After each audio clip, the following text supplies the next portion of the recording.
Javi, ¿qué tal? ¿Cómo estás? ¿Qué tal, Joaquín? Hoy tenemos una entrevista a alguien muy potente porque tiene una visión curiosa, ya lo verás. Cuéntame, ¿a quién entrevistamos?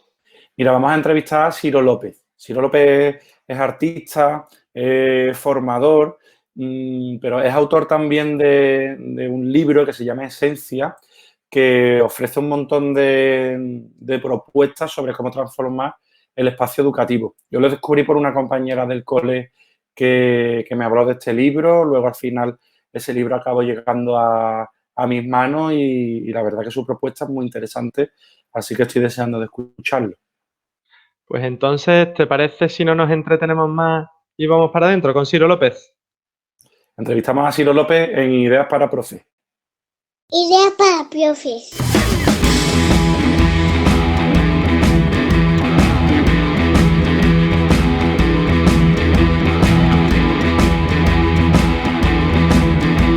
Ahora también en podcast.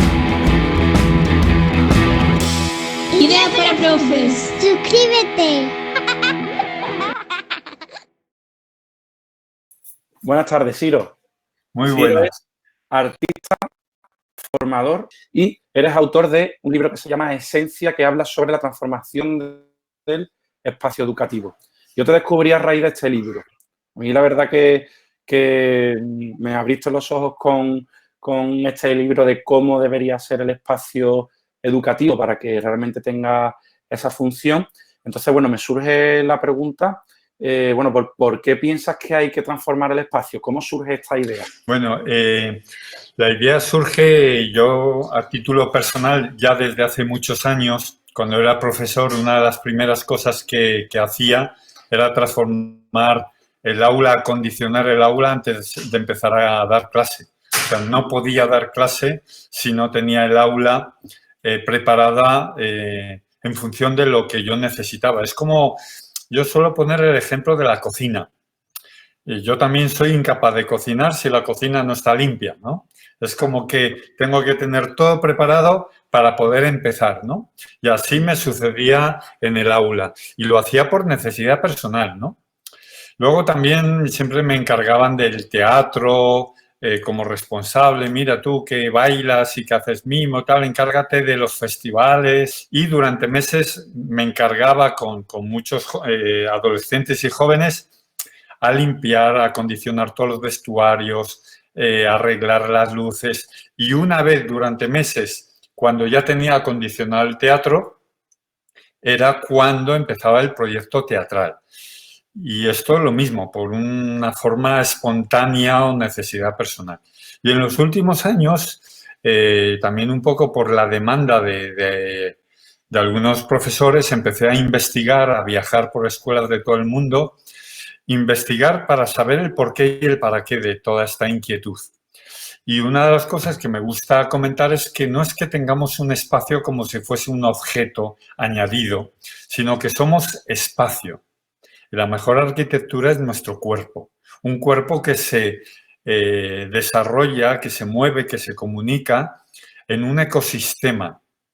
Y nuestra forma de ser se expresa, respira y crea en ese ecosistema. Cuando entramos en una casa, lo primero que hacemos todos es evaluar la casa. Escaneamos la casa de nuestro amigo porque sabemos que la casa nos habla de esa persona. La cocina, cómo tiene el recibidor. Y cuando entramos en un restaurante, todos en milésimas de segundo escaneamos en 3D el restaurante. En qué mesa queremos sentarnos, qué tipo de luz, está limpio, está sucio, porque nos es vital. Por lo tanto, para el aprendizaje en las aulas, en los patios, es vital cuidar el espacio para que ese aprendizaje, ese desarrollo emocional de nuestro alumnado sea saludable y sea realmente de calidad. ¿Qué sucede? Que lo hemos cuidado en las tiendas, en los cines, todo ha cambiado menos las escuelas que siguen como en el siglo XIX. Es verdad, afortunadamente, que hay excepciones, ¿no? pero es muy triste observar cómo la escuela todavía están muchas escuelas como en la época industrial, ¿no? Bueno, Siro, Ken Robinson nos habla de 4 fines básicos que la educación debe cumplir. Uno de ellos es el fin personal, donde el autor defiende que la educación debe capacitar a los jóvenes para relacionarse con su mundo interior, además de hacerlo lógicamente, con el mundo que les rodea. Te pregunto, ¿ayuda la transformación del espacio educativo en este sentido? Es decir, en el autodescubrimiento de quiénes somos y de lo que somos capaces. Es que es lo que decía antes, no es un adorno. Cuando entendemos el tema del espacio como decorar, como adornar, como pintar las paredes de colores, creo que estamos cometiendo un error porque eso, simplemente decoramos. Date cuenta que es una expresión de lo que somos. Por lo tanto, cuando cuidamos el orden, la limpieza, pero al mismo tiempo también permitimos el desorden, porque cuando creamos, para quien viene de fuera, parece que todo está desordenado, pero no es así. Para el cocinero todas las herramientas están al alcance de la mano, para el mecánico sucede lo mismo y en un laboratorio de química lo mismo. Pero es verdad que tiene que haber toda una diversidad. Por ejemplo, el espacio tiene que estar a rebosar de herramientas.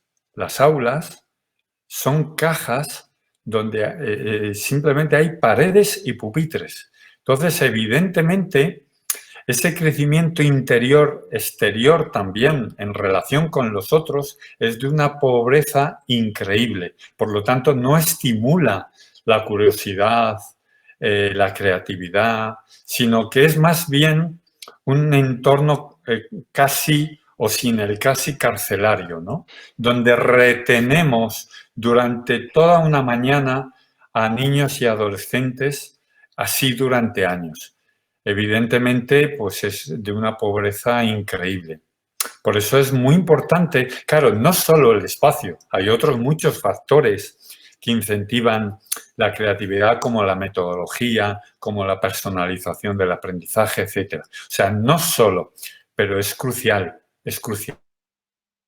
porque está demostrado, por ejemplo, comento un detalle, que para el aprendizaje necesitamos luz natural.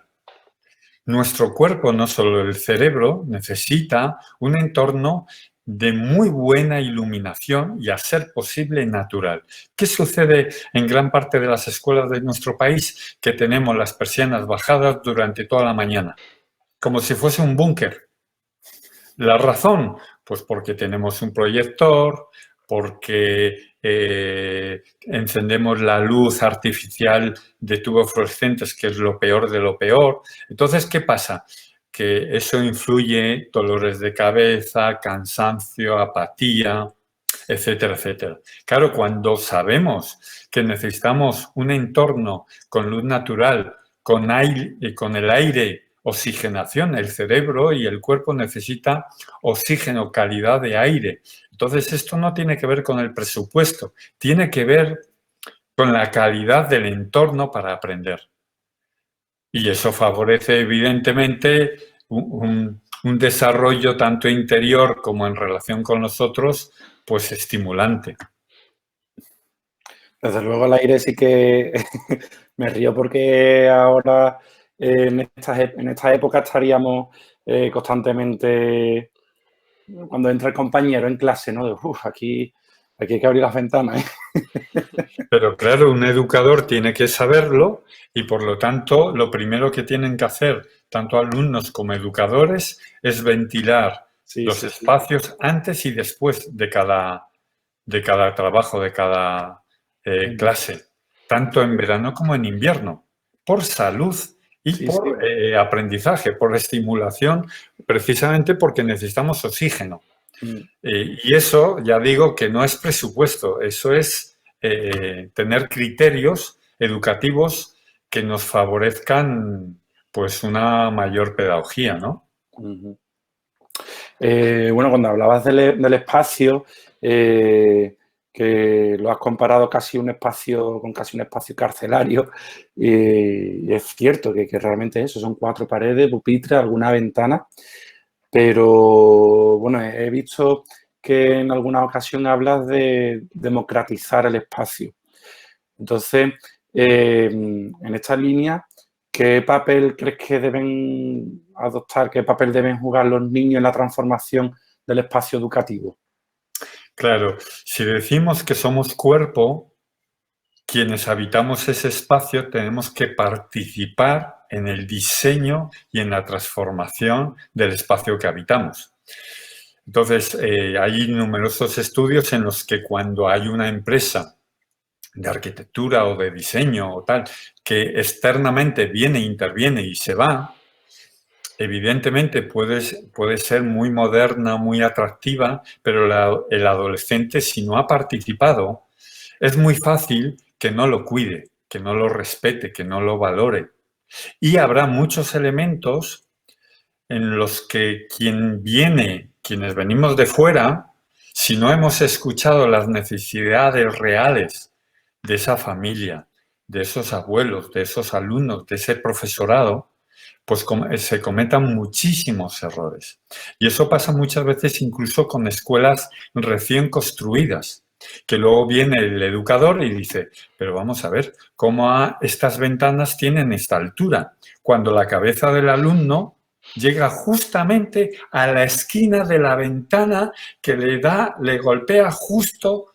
Entonces, este niño de 3 años recibe, me explico, hay cantidad de detalles que es porque no hemos escuchado, sucede en los hospitales. Entonces, lo primero que tenemos que hacer cuando vamos a diseñar un hospital o es una sala de partos es preguntar, investigar cuál es la mejor postura para dar a luz. No puede ser que solamente se escuche la voz del médico.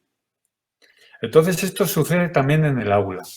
Y evidentemente, niños de 0 a 3 años nos indican en su comportamiento, pero también en adolescentes, en primaria, porque ellos saben muy bien cómo quieren ese patio, cómo quieren que sean los pasillos, cómo les gustaría que sea ese aula donde van a trabajar, van a investigar y van a aprender durante los mejores años de su vida.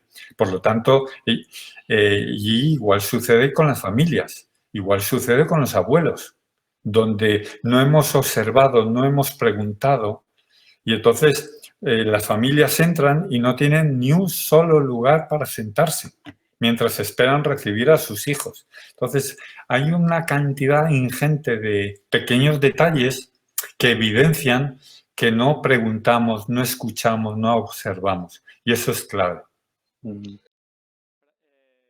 Ciro, hablas y se me viene a la cabeza La ciudad de los niños de Frato, o esas viñetas en las que sale una niña chica diciendo caramba, nos escuchan, y se echa las manos a la cabeza, ¿no?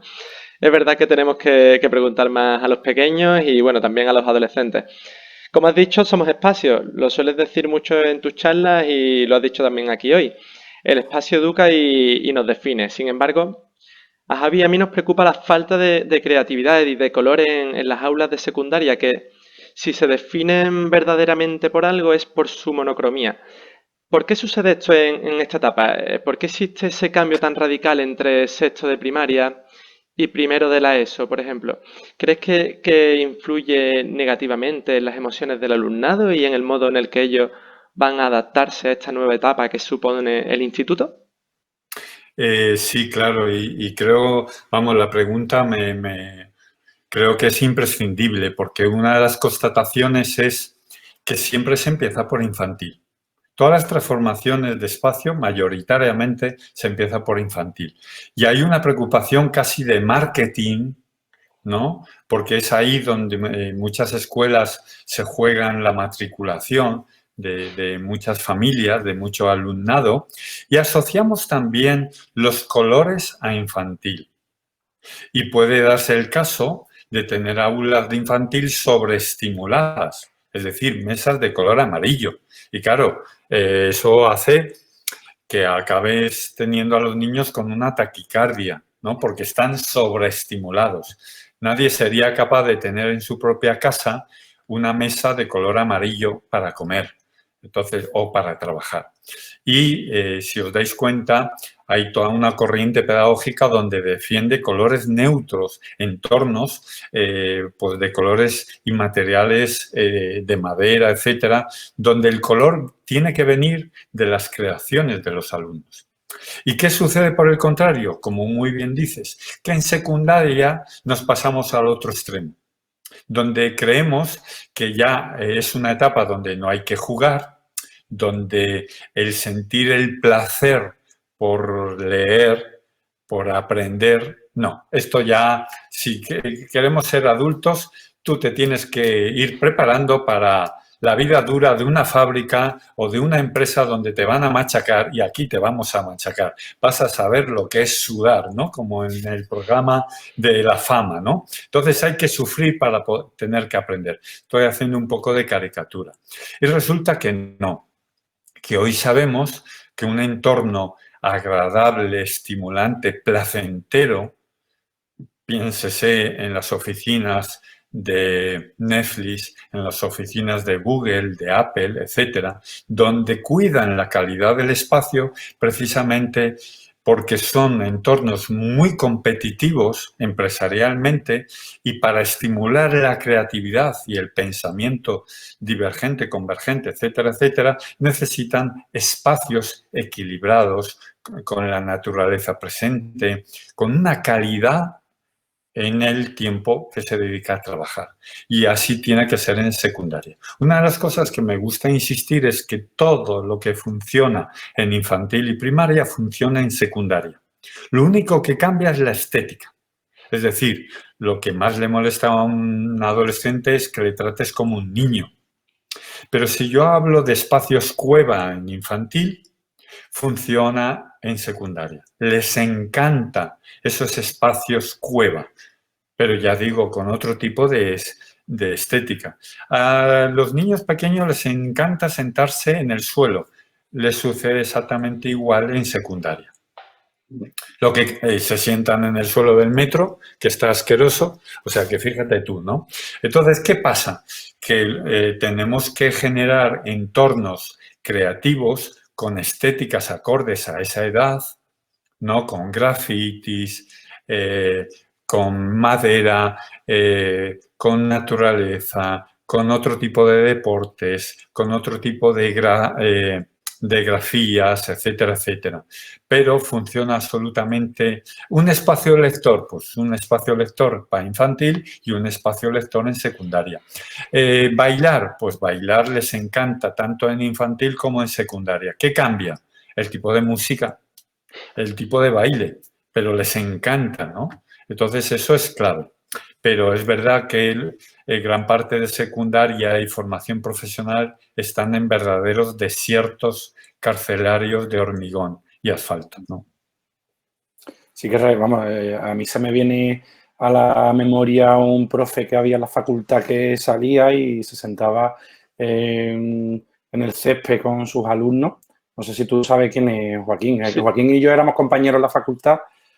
Y eso, las clases, ese tipo de clases le encantaba a los alumnos. También rompía con la rutina, con la monotonía de todos los días estar dentro de esas cuatro paredes. Y ya el hecho de salir, sentarte en el césped y enfocar la clase como un diálogo, una asamblea, hace que la atención funcione de una forma diferente. Entonces, bueno, en esta entrevista también queríamos hablar sobre la creatividad, porque es algo que ha salido durante todas las entrevistas que hemos estado haciendo. Todos los profes que a los que hemos entrevistado, psicólogos, todas las personas, todos los invitados acaban mencionando esa falta de, no falta de creatividad, sino que como si fuese menguando progresivamente conforme se van acercando a la edad adulta, ¿no? Como los niños se van convirtiendo en adolescentes y parece que la creatividad se difumina. Entonces yo, por ejemplo, soy incapaz de separar la idea de ser humano y la de creatividad. No la concibo como tal. La creatividad y el ser humano de hecho, es que creo que es lo que hace que el ser humano sea ser humano, es la creatividad. Pero entonces, bueno, sí que veo que luego en clase, en el currículum, las horas lectivas, todas las áreas que se entienden que son actividades creativas, aunque es verdad que en algunas cabezas parece que esa creatividad se limita a la plastilina, a pintar con colores, y sabemos ya que engloba muchísimo más, pero las áreas en las que se pueden manifestar artísticamente muchísimo más y que son de índole meramente creativa, como es la plástica visual, música o incluso dentro del área de educación física, la danza, todo eso ocupa un espacio minúsculo dentro del currículum. Entonces, ¿qué opinión te merece esto? ¿Qué opinas sobre la presencia que tiene actualmente la creatividad en las aulas? Bueno, yo creo que aquí tenemos una asignatura muy suspensa, educativamente hablando, tanto en lo curricular, tanto en nuestra formación como docentes, como en todo un sistema a rebosar burocrático, ¿no? Como cultura de centro, ¿no? En las propias, en el propio claustro. Muchas veces hablamos de cooperativo para el alumnado, pero somos incapaces de aplicarnos el cuento y trabajar cooperativamente como claustro, ¿no? Entonces, ¿qué pasa? Que esto nos sucede un poco creativamente. La creatividad no tiene que ver, como muy bien dices, con la plastilina. Tiene que ver con nuestro modo de pensamiento. Y debemos conjugar tanto el pensamiento lógico como el pensamiento creativo, pero todo nuestro sistema está anclado, está perfilado y encauzado en el pensamiento lógico. Todo lo que suene a creatividad está muy de moda, se habla mucho de creatividad, pero somos incapaces de trabajar, educar, respirar, vivir de forma creativa. ¿Por qué? Porque nos incomoda. O sea, nos incomoda un profesor creativo.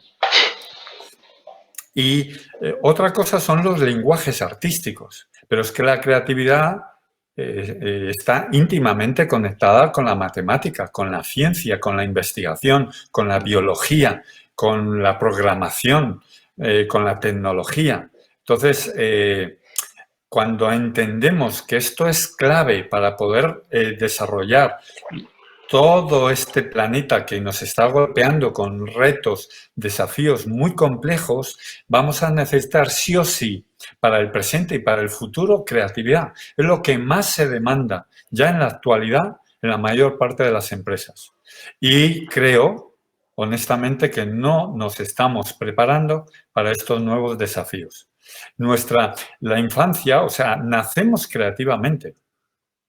Somos potencialmente, como seres humanos, creativos. ¿Qué sucede? Que la vamos anestesiando. Escuela, sociedad y familia llevamos todo un proceso de castración en todo lo que es ese pensamiento creativo, porque nos da más seguridad el pensamiento lógico. Por lo tanto, vamos a tener que invertir muy mucho en creatividad. Y no nos tenemos que engañar con hacer procesos, dinámicas, es decir, venga, nos vamos a disfrazar. Y podemos pensar que por disfrazarnos ya estamos siendo creativos. Y perdona, no. A mí me encanta el teatro, me encanta disfrazarse, pero la creatividad es otra cosa, que está genial. Venga, vamos a montar una fiesta, genial. Y puede ser muy estimulante creativamente, pero ser capaces de ser creativo es otra cosa. Incluso los más creativos pueden tener momentos de muchísimo bloqueo, etcétera, etcétera. Entonces, para esto vamos a tener que investigar, vamos a tener que formarnos y vamos a tener que desayunar todos los días con este tipo de pensamiento creativo. Es algo que yo personalmente pues llevo toda mi vida y cada vez me siento más analfabeto. Es decir, como artista, pues trabajo todos los días el pensamiento creativo, pero al mismo tiempo, pues es muy costoso porque no hay reglas en creatividad. No hay reglas. Y eso pues hace que a todos, por más que se investiga, ¿no? ¿Qué es bueno para la creatividad? ¿El orden y el desorden? Pues ambas cosas. ¿Qué es bueno para la creatividad? ¿Estar en una situación de crisis o de bienestar? Se dan los dos casos. Se dan los dos casos. Y no sé si me explico, ¿no? Entonces, generar un entorno como es la escuela que potencie, desarrolle un aprendizaje en un entorno de creatividad, yo creo que tenemos una asignatura pendiente y me parece clave. Y las artes, como apuntabas ahí, la música, la danza, la pintura, el canto, el teatro, yo creo que son herramientas súper poderosas para generar ese pensamiento creativo. No solo, pero de hecho a mí personalmente pues me han dado la vida, ¿no? Y evidentemente, si tenemos un entorno holístico donde la química la conectamos con el teatro, donde la música lo conectamos con la matemática, donde la naturaleza y la biología lo conectamos con la pintura, pues vamos a tener una escuela increíblemente maravillosa, donde ya no vamos a tener compartimentos, sino que un niño va a ir fusionando su curiosidad con ese entorno rico en estímulos. Y además que, bueno, es una cosa que tendríamos que aprender todos los maestros, precisamente áreas como la educación artística que nos proporcionan, por ejemplo, la danza o la música, son precisamente esas áreas las que estimulan el desarrollo de las funciones ejecutivas básicas de las que tanto se habla actualmente. Siro, aprovechando que hoy hablamos de transformación, ¿crees que la transformación del currículum debería ir de la mano con la transformación del espacio educativo? Por supuesto, yo creo que es clave porque tendríamos que plantearnos qué necesita el docente disponer en esa cocina para poder cocinar. Tú piensas en un cocinero y entonces le dices al cocinero que es maestro, que es educador, venga, cocina, tú que eres buenísimo, que tienes estrella Michelin, venga, ponte a cocinar. ¿Cómo que ponte a cocinar? Yo lo que necesitaré para poder cocinar es disponer de una buena cocina. Pero no solamente de una buena cocina con los mejores tal. No, es que necesito los mejores ingredientes. Y resulta que lo único que se le ofrece al docente es 4 paredes. Y perdona, pero si no tengo fuego, si no tengo horno, si los cuchillos están sin afilar, pero si no tengo. Entonces, tú le obligas, le dices al docente que tiene que cocinar todas estas recetas y no le estás ofreciendo una cocina profesional ni le estás ofreciendo los ingredientes de calidad para llevar a cabo esa receta. Y por lo tanto, ¿qué pasa? Que eso genera un estrés, un agotamiento y unos conflictos en el día a día que evidentemente pasan factura.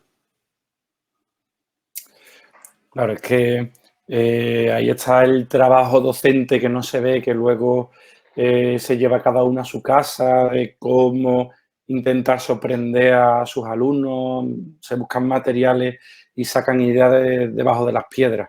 Así que ahora... Mira, te voy a poner un ejemplo, ¿no? Un instituto recién construido, con los arquitectos tal y pues eso me llamaron para ver qué opinión. Y por supuesto recién construido quiere decir que había presupuesto, que no era una cuestión de presupuesto. Y dije, bueno, ¿realmente queréis mi opinión? Entonces, solo digo un detalle. Y le pregunté al arquitecto, además habían llevado la televisión, querían hacerme una entrevista. Digo, ¿dónde están los enchufes? Pues ahí, digo, ¿ahí dónde? En una esquina al lado de la mesa del profesor. Evidentemente, tú estás teniendo un concepto de aula. Si hoy sabemos que necesitamos conectividad porque vamos a trabajar con tecnología, vamos a trabajar sí o sí, tarde o temprano, con tablet o los dispositivos que vengan, o con pistolas de silicona caliente, o etcétera, etcétera, etcétera, y solo tengo 3 enchufes en el aula que están en una esquina junto a la mesa del profesor, tú ya me estás diciendo qué concepto tienes de aula. Evidentemente, ahora me dices, no, es que las aulas tienen que estar innovación, ¿no? Las TIC. ¿Pero qué TIC? ¿Qué pasa? Que luego la escuela se ve obligada a poner ahí unas canaletas, unos enchufes en plan chapucero, todo lleno de cables, donde ya no sabes dónde enchufar, dónde desconectar. Y entonces, evidentemente, te quieres cortar las venas, ¿no? Claro, es que el concepto empieza en el diseño del edificio, no cuando ya... Otras muchas cosas, sí. Bueno, señal de que hay que quitar la mesa del profesor para poder llegar a esos enchufes. Claro, es que estamos hablando de cambio metodológico, porque el profesor evidentemente no se sienta, sino que está, ¿no? Ya no hay una pared, ¿no? Y una tarima, sino que son el propio alumnado quien explica, quien defiende, etcétera, etcétera, etcétera. Entonces, evidentemente esto ha cambiado mucho. Ciro, cuando anunciamos en Instagram que te íbamos a hacer una entrevista, los seguidores de Ideas para Profe empezaron a dejar muchísimas preguntas, entonces hemos intentado sintetizar, porque sí que hay muchísimas que coinciden en cuanto a la esencia de lo que se quiere preguntar. Entonces, bueno, te vamos a transmitir las preguntas de nuestros seguidores, ¿de acuerdo? La primera pregunta que nos hacen es ¿cómo se ha visto afectada tu creatividad durante el confinamiento? ¿Has sentido bloqueo? Bueno, aprovecho para decir que quienes estén interesados en seguir todo mi trabajo en Instagram, sí, mi dirección es _Ciro López _, digo, porque como hay siempre varios Ciro López, ¿no? Bueno, pues ahí voy compartiendo distintas iniciativas de espacios educativos, de arte y creatividad. Pues en este tiempo de confinamiento, yo creo que todos hemos podido pasar por distintas etapas. Para mí es un tiempo al mismo tiempo maravilloso, una oportunidad maravillosa para crear y he aprovechado precisamente para eso, para decir, bueno, volver a recuperar, pintar, hacer fotografías, componer imágenes, etcétera, etcétera, escribir, investigar, leer. Claro, es un tiempo increíblemente que el no tener que viajar, ¿no? Ya que anteriormente pues viajaba muchísimo, pues es un tiempo importantísimo para estar en familia, pero también para crear. Y en mi caso, pues creo que ha sido un tiempo diamante para recuperar esos momentos de inspiración. Pero la creatividad siempre pasa también por los distintos ciclos emocionales, ¿no? Tiene mucho que ver con los ritmos hormonales, ¿no? Donde hoy puede uno estar más cansado y creo que es importante escuchar el cuerpo y a lo mejor te pide descansar. En creatividad, ese descansar no es un tiempo perdido. Cuando uno está observando o en silencio, en creatividad, no es tiempo perdido. Cuando vemos a un niño o a un adolescente que está mirando por la ventana con la mirada perdida en creatividad, eso no es tiempo perdido. Pero venga, deja ya de, por favor. Bueno, pues esas llamadas, esas interrupciones no siempre son oportunas en el pensamiento creativo, porque son tiempos de inspiración. La mente está trabajando, es como cuando uno duerme, ¿no? La mente está trabajando mientras dormimos y yo en este tiempo pues he ido pasando por distintas etapas. Hay veces con muchísimo ritmo y otras veces simplemente observando, cuidando las plantas. Yo, por ejemplo, muchas veces cuando me agoto en mi trabajo con el ordenador, pues me pongo a fregar las tazas y en mi estudio, etcétera, y ese fregar me oxigena y hace que al volver al ordenador y volver al diseño, pues me es estimulante esa pausa que me he tomado, ¿no? O el tomarme un café o de repente ir a mi pequeño jardín y ponerme con las plantas. Todos esos tiempos son altamente ricos en estimulación creativa. Me considero muy afortunado porque tengo un estudio donde puedo trabajar y puedo alternar lo manual con la alta tecnología, ¿no? Entonces voy constantemente interrumpiendo mi trabajo de digital con lo manual, ¿no? Entonces a lo mejor me pongo con el barro, me pongo con la madera, etcétera, etcétera. Bueno, Siro, haciendo un poco de mención al libro de García Márquez, ¿qué hacer con la creatividad en los tiempos del COVID? ¿Se puede crear un espacio ideal, digamos, por Hangouts, por Zoom o por Meet, por ejemplo? Sí, no nos queda otro remedio. O sea, hay que reinventarse y cuando el encuentro físico se nos ve limitado, pues la tecnología nos facilita maravillosamente este otro encuentro virtual. Es como el teléfono, ¿no? Evidentemente tiene sus contrapartidas, tiene su lugar, su sombra, porque no es lo mismo la comunicación presencial, ¿no? Hace poco tuve una conferencia para 2.000 personas con Latinoamérica, 2.000 personas digitalmente, ¿no?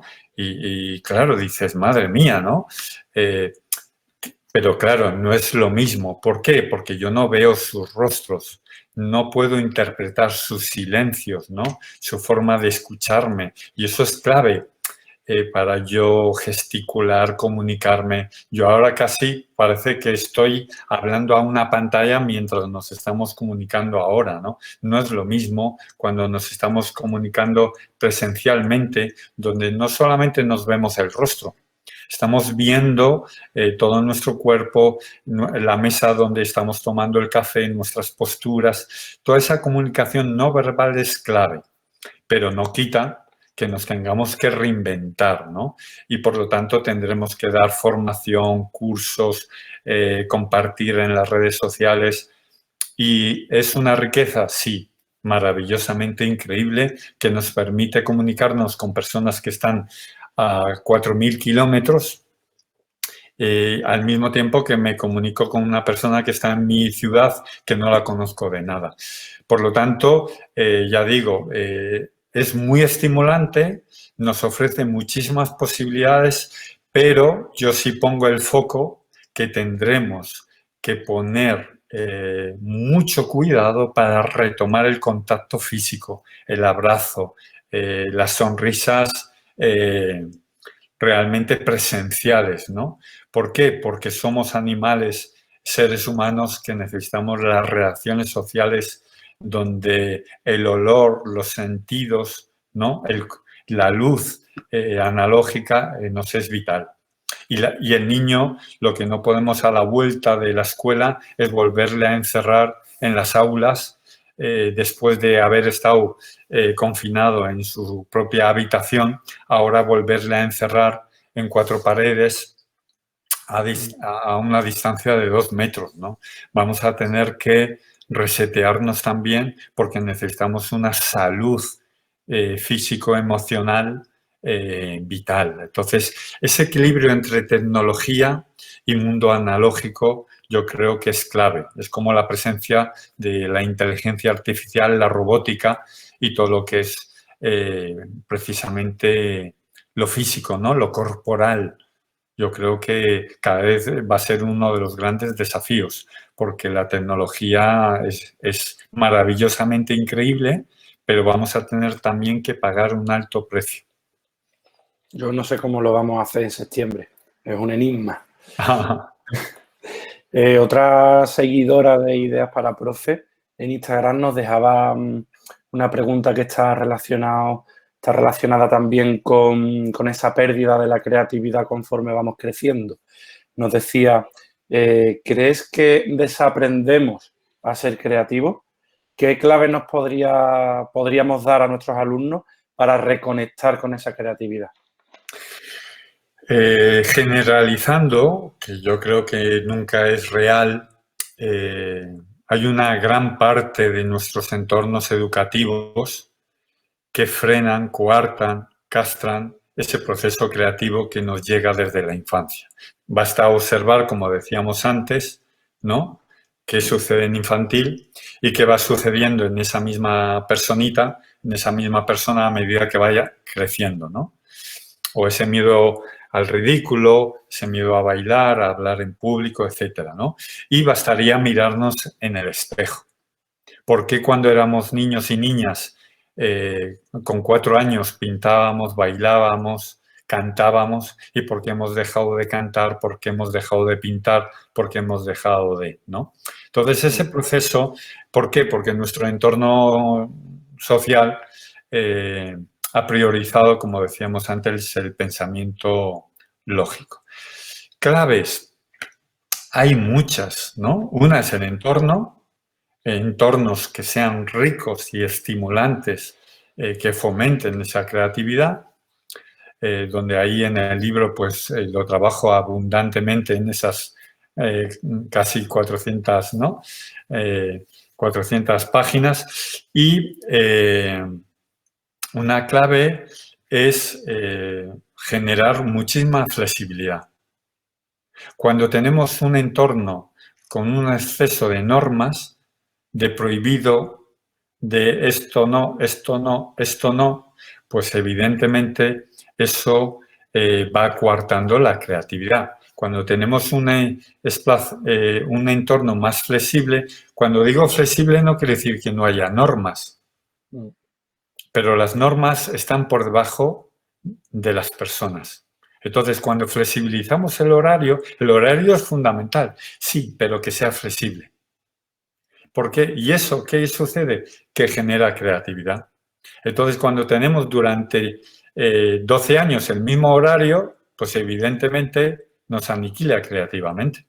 Cuando todas las clases duran 50 minutos, pues eso anestesia la creatividad.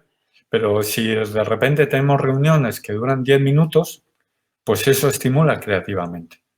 Sucede en el claustro también, ¿no? No todas las reuniones tienen que durar 1:30, 2 horas, ¿no? No todas las reuniones tienen que tener el mismo sistema o el mismo inicio y el mismo final, etcétera, etcétera, ¿no? Entonces, flexibilidad, diversidad. Cuanta más diversidad, más creatividad. Y eso quiere decir que buscamos, fomentamos, defendemos y protegemos la diversidad.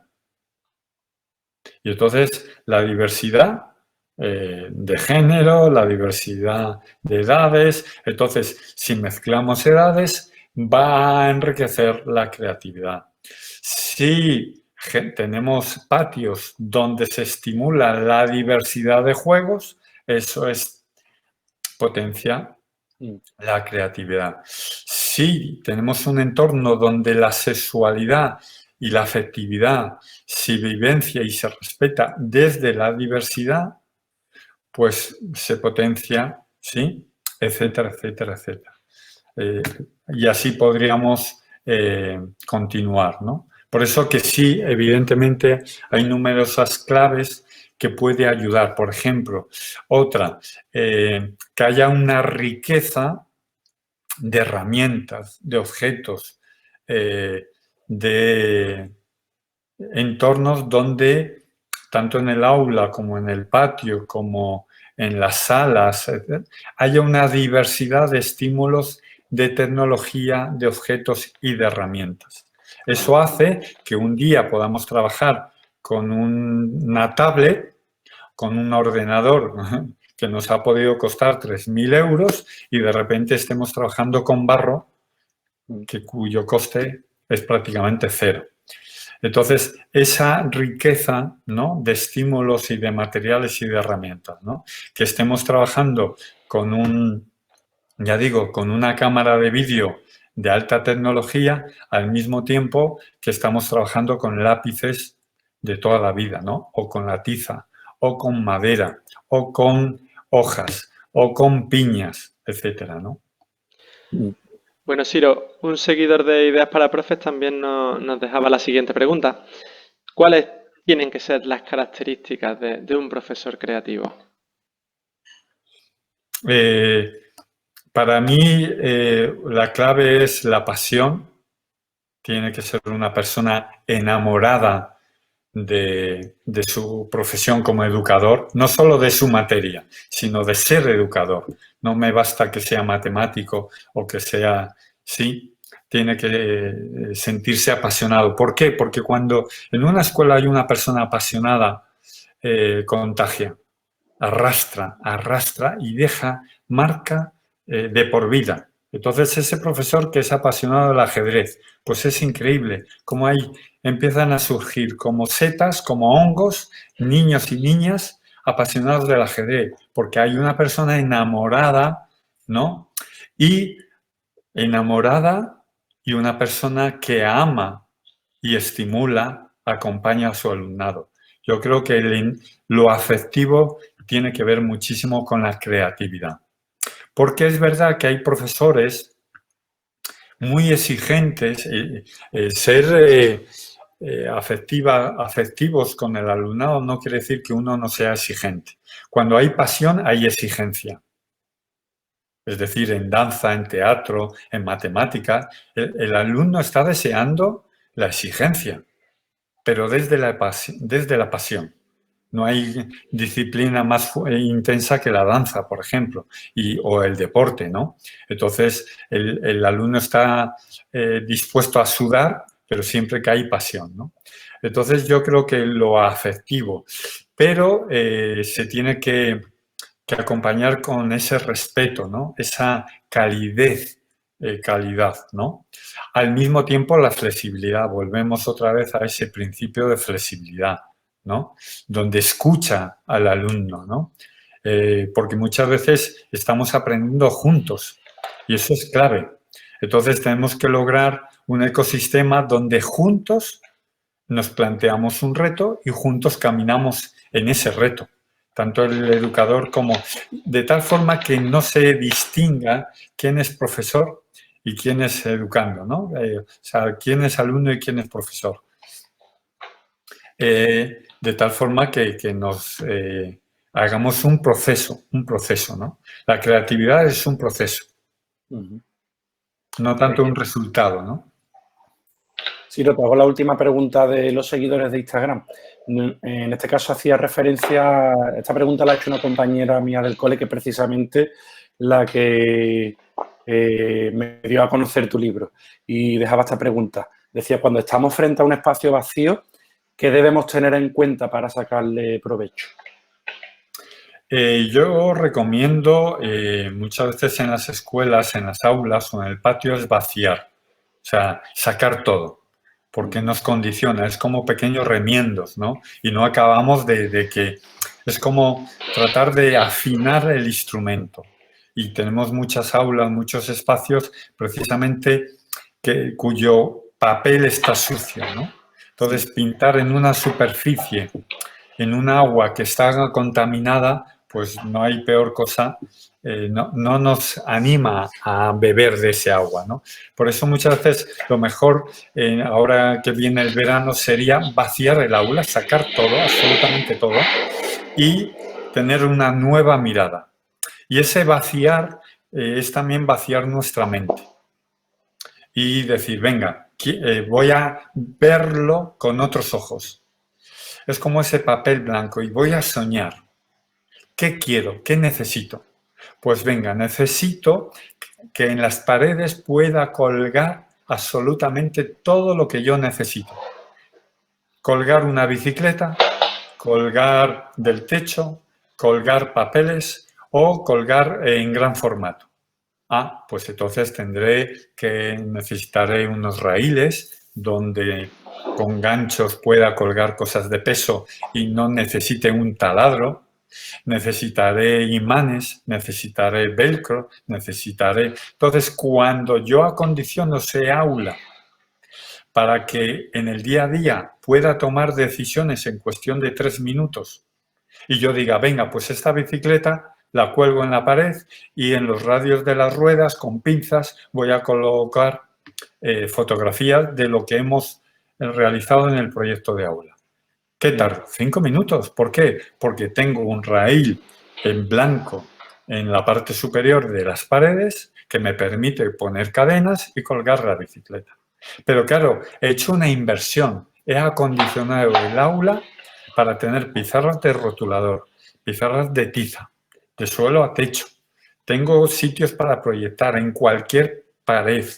Puedo proyectar en el techo. ¿Por qué? Porque hoy vamos a trabajar el sistema solar. Entonces tengo a todos los alumnos tumbados en el suelo y con el proyector, al igual que los museos, lo proyecto en el techo. ¿Qué sucede? Que tengo enchufes, ¿no?, en las distintas paredes y puedo tomar decisiones rápidamente de forma muy flexible para que ese aula se pueda transformar en cualquier entorno en función de lo que necesite compartir con mi alumnado. Claro, si resulta que tengo un aula que la mesa pesa un dinosaurio, como sucede en muchas bibliotecas, ¿qué pasa? Pues que no la mueves, porque no hay quien la mueva. Si tengo un claustro donde en lugar de ser una sala de profesores es un almacén de armarios donde no se sabía qué hacer con ellos y los hemos llevado a la sala de profes, donde no tengo ni esto de pared vacía, porque está todo saturado de carpetas, libros que nadie quiere y revistas que nadie quiere, etcétera, etcétera, etcétera, pues evidentemente no es un espacio vacío. Tendríamos que, ya digo, hacer limpieza, vaciar para volver a habitar, de una forma rica y estimulante, ¿no? Ojo, Ciro, que eso que has dicho creo que pasa en casi todos los coles. A mí me da miedo abrir los armarios de mi clase porque no sé lo que me puedo encontrar ahí. Algo bueno sacaré, no sé, ya me pondré a revisar este año porque me han motivado. Javi, Cuéntame. tenemos algo que hacer, ¿no? Algo más. Sí, la pregunta que hacemos a todos nuestros invitados. A ver, pues te la lanzas tú, ¿no? Venga, a ver.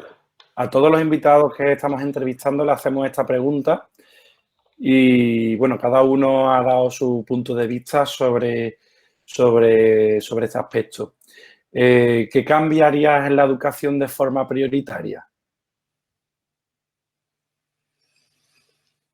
Pues sí, lo tengo muy, muy claro. La presencia de la naturaleza. Pensaba que iba a decir los enchufes, Ciro. La naturaleza no tiene que estar fuera, tiene que estar dentro y de una forma esencial, en el patio, en las aulas, y no de una forma utilitarista, donde tenemos una pecera o una tortuga pequeñita para que la observen los niños y entonces utilizo a la tortuga como si fuese un objeto más. No, tenemos que generar una sensibilidad, un respeto, investigando y de forma también inspiradora. No hay artista ni hay científico que no haya acudido a la naturaleza para ser artista o científico. Por lo tanto, la educación tiene que estar de forma troncal conectada con la naturaleza, de una forma respetuosa, sensible y proactiva. ¿Por qué? Porque está en juego toda nuestra vida como planeta y como ser humano, nos lo estamos jugando precisamente ahí. Y justamente cuando hay un entorno donde hay escuela-bosque, pues ahí vendrá todo lo demás. Espacios de calidad de juego, de estímulo creativo, de salud, aulas donde ya no distingues si es un bosque o es un aula, etcétera, etcétera, ¿no? Para mí es una asignatura muy, muy pendiente en nuestro país. Bueno, Siro, nos quedamos con eso y yo personalmente me quedo con esa frase que tú has dicho, que debemos educar desde la pasión. Aristóteles ya nos lanzó el concepto del son politikon, somos animales políticos, literalmente significa eso. Yo creo que todo lo que estamos aprendiendo nos lleva a pensar de otra manera y tendríamos que replantearnos eso. Somos más bien animales emocionales, ¿verdad? Pues sí, y creo que tendríamos que recuperar nuestra esencia animal. Creo que seríamos más cuidadosos con nuestros iguales y seríamos más cuidadosos con nuestro entorno. Bueno, Siro, un placer haberte tenido hoy aquí con nosotros en Ideas para Profes. Pues un placer por mi parte también y gracias a vosotros. Muchísimas gracias, Ciro. Hasta ahora. Venga, chao. Ideas para profes. Javi, pedazo de entrevista la de hoy, ¿no? Ha estado súper bien. Ya tenía yo ganas de abordar este tema de la creatividad y de la transformación del espacio. Ya te digo, lo tenía en mente desde que llegó el libro de Ciro López a mis manos y digo, este hombre tenemos que entrevistarlo para sacar un buen podcast con su entrevista. Oye, hacemos lo de siempre. ¿Cómo resumimos esto en los 3 puntos clave? 3 puntos. Mira, de todo lo que hemos estado hablando con Ciro, me quedo con que el espacio es vital para el aprendizaje en la escuela. Y también ha dicho que la educación debe estar vinculada fuertemente a la naturaleza. El segundo punto sería que un profe creativo debe sentir pasión por ser educador. Cuando le hemos preguntado por las características que debe tener un profe creativo, nos habla de la pasión, ¿no? Y es cierto que un educador apasionado en un centro educativo ejerce una fuerte influencia. Y por último, creo que a los dos nos ha llamado la atención que ha dicho que necesitamos la diversidad para potenciar la creatividad, que es justo lo que ya dijo Tamara Chubarovsky, lo que ya dijo José Ramón Gamos. Entonces, me parece un aspecto importante. Es cierto que en un lugar donde hay diversidad de personas, diversidad de espacios, diversidad de tiempo, de herramientas, se favorece esa creatividad. Y realmente también es cierto que necesitamos esa creatividad para abordar los desafíos del futuro, que es justo lo que ha dicho Ciro López, que cuando hablamos de cómo va a ser la educación del futuro, qué temas debe abordar, pues debe abordar la creatividad porque solo así se puede realmente superar esos desafíos que no sabemos cómo van a ser. Bueno, Javi, nos quedamos con eso. No te presento al invitado de la semana que viene. Es una sorpresa. Sorpresa. Bueno, Javi, hasta la próxima. Nos vemos en la siguiente, señores. Recuerdo que se tienen que suscribir a YouTube, que sigue creciendo la comunidad de suscriptores, y escuchen también nuestro podcast. Está disponible en todas las plataformas podcast. Así hasta que nos dé Radio Televisión Española un programa de radio. Bueno, Javi, ahora sí. Hasta la próxima semana. Nos vemos la semana que viene, Joaquín. Hasta luego.